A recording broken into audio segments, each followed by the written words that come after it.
So how was your weekend? Did you have a lovely weekend? We're starting to wrap the month of April up. And so has spring sprung for you?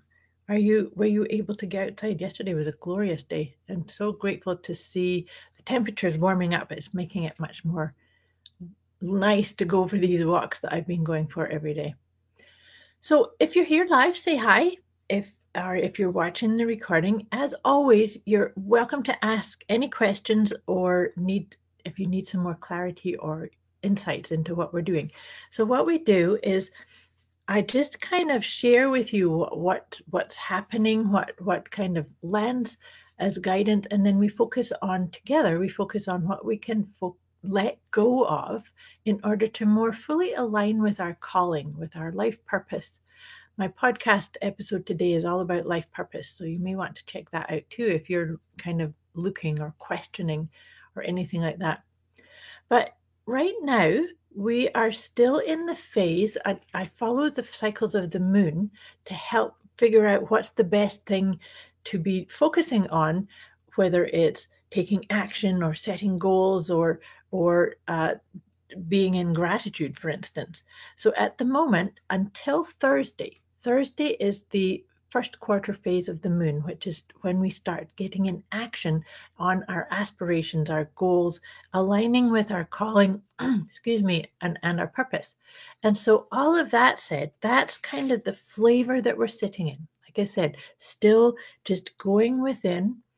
And I hope you're taking time during these times of staying at home, basically. I hope you're using this time to just really connect deeply with your own inner guidance. Excuse me, that's my printer is underlining what I said. So like I said, just I hope that you're using this time to get clear on what is your heart's guidance. What is your calling? Where are you headed? Is it suiting you? Are there things that you need to stop? Are there things that you need to start? It's all about just slowing things down enough to actually remember that all of the answers you're looking for are looking for you too. And so sometimes that means trusting that and allowing them to land, the insights to land within your own understanding, your own core. So all that being said, that's what it feels like we're wrapping up April with.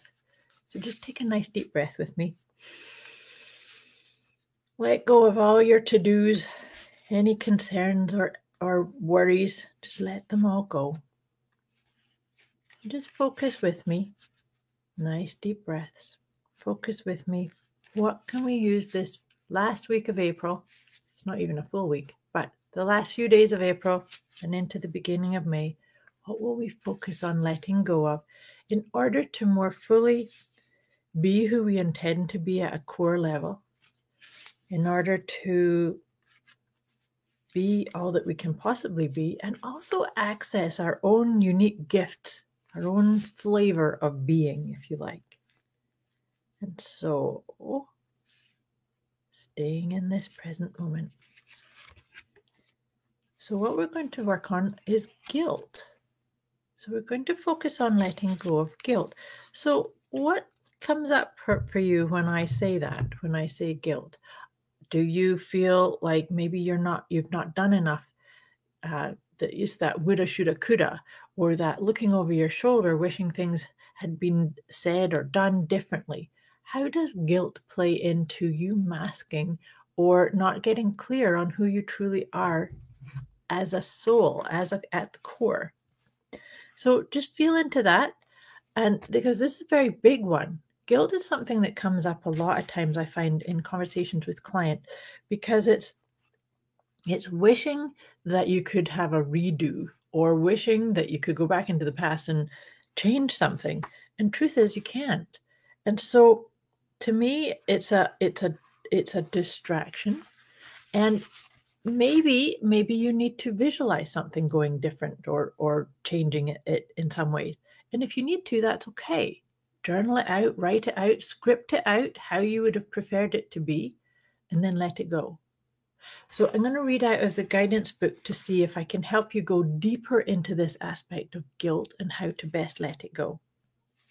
So usually the reason most people feel guilty about actions or decisions done in the past is because those actions or decisions are not in alignment with their current morals and values. Our past wrongs can actually give us a clue to what we hold important. By identifying our morals and values, that would be like getting in touch with what are your core values, Then we start to get a clearer picture as to why we're hurting over what we've done or what others did to us. Realize that the past is gone and over with. Well, that was then and this is now. However, if it's difficult to release, you could try a redo. That's what I just mentioned, right? Write down how you would have done things differently if you could go back and do it again. In doing so, we affirm that we not only learn from the past mistake, but if we had the skills then that we have now, we would probably have done things differently. And then once you've done this, you burn or shred the paper to acknowledge that you're letting go once and for all. That is actually a very powerful letting go technique, is to, if you've got something that's like ruminating or going over and over, repeating itself in your mind, you write it all down and make sure you've actually captured all of that, and then burn or shred that piece of paper, because you're making a symbolic statement that says, that's it, it's done. I don't need to tell that story or have that loop running me anymore. So just breathe that in. See how and where does guilt come up for you, and how can you decide to say thank you for that. Now moving on, choosing a different path, letting it go in order to more brightly shine your light, to really access your own gifts. Because sometimes guilt can actually mask from your own awareness, what's possible for you, what abilities and gifts you actually really do have. So check into that, feel into that. And so now, just taking another deep breath, I'm shuffling my tarot cards because I like to pull one tarot card to get some more clarity on this letting go of guilt. And then we're going to pull 3 angel cards to give us some more. The angel cards are great because they give us some more deeper, loving guidance on all of this. So let's see what tarot card comes up. So tarot card that comes up is the 2 of Wands. I like this card. 2 of Wands says to me that you know how I said the answer you're looking for is looking for you? So sometimes we will get stuck when we're going forward, and we can get stuck saying, do I take the red pill or the blue pill? Which the answer to me has always been purple. Because red and blue together is purple. So the thing is that if we are faced with do you take this or this, or which way would you like to start thinking about something, or just any kind of question or decision like that, you can't make a wrong decision. The only thing that you can do wrong is to get stuck in that paralysis by analysis, right? So it's like, well, if I do this, this is what's going to happen. If I do this, this is what's going to happen. The truth is, the answer's there, and you're guaranteed a good result, but you need to keep moving forward. So, the other part of this is that energy of the 2 of Wands is a really good support to what I said to you about setting your intentions. So look at, what do you need to script out or to write down for yourself as to what you want to create, what you want to be, where you want to go. And then, like I said, on Thursday, we're all going to start going into action with that guidance, the guidance that will land. So this is really lovely timing. You let go of guilt, you start setting intentions, knowing that you are headed in the right direction. Your piece is to look into your feelings and follow that guidance.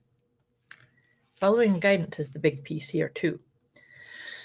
And so now we will look at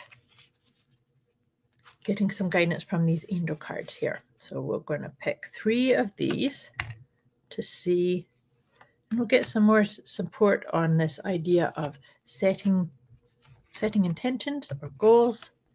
This is great. So the first one that's coming up is music. So maybe you could use music as a cleansing, clearing tool, but also using music to set the tone. You know, when I'm working on a project, I subscribe to a lot of different channels on YouTube, which give me music that will help with my creativity, that will help with intention setting and clearing my energy. Maybe you want to start looking at, can you do things like that? And then retreat. So retreat is a really excellent energy to do what I've just been talking about. This whole vibe of today's session is about letting go of guilt, sitting in with what is your true calling, what is it you want to create and be and aspire to, because we are in intention setting phase. And then also the last card that's come up here is children. So I like this one too, because this is saying that when we let go of limitations or thinking that we did something wrong, then we can access the true core of us, the inner child. The true essence of you is pure and wise and capable. So that's what this letting go process is to help you peel off all of these aspects that are maybe making you feel stuck or playing small or off track or not even feeling like you're in alignment with your calling, your purpose. So I wish you a wonderful week. Like I said, if you've got any questions or need more support on any of the things that I've shared with you today, you can either drop that in the comments below or send me a private message. Also, tomorrow, Tuesday, is my Ask the Tarot monthly session. I'll drop the link for that into the comments too. You're welcome to come and get a mini card reading from me tomorrow. Much love. Thanks for watching. Have a great week.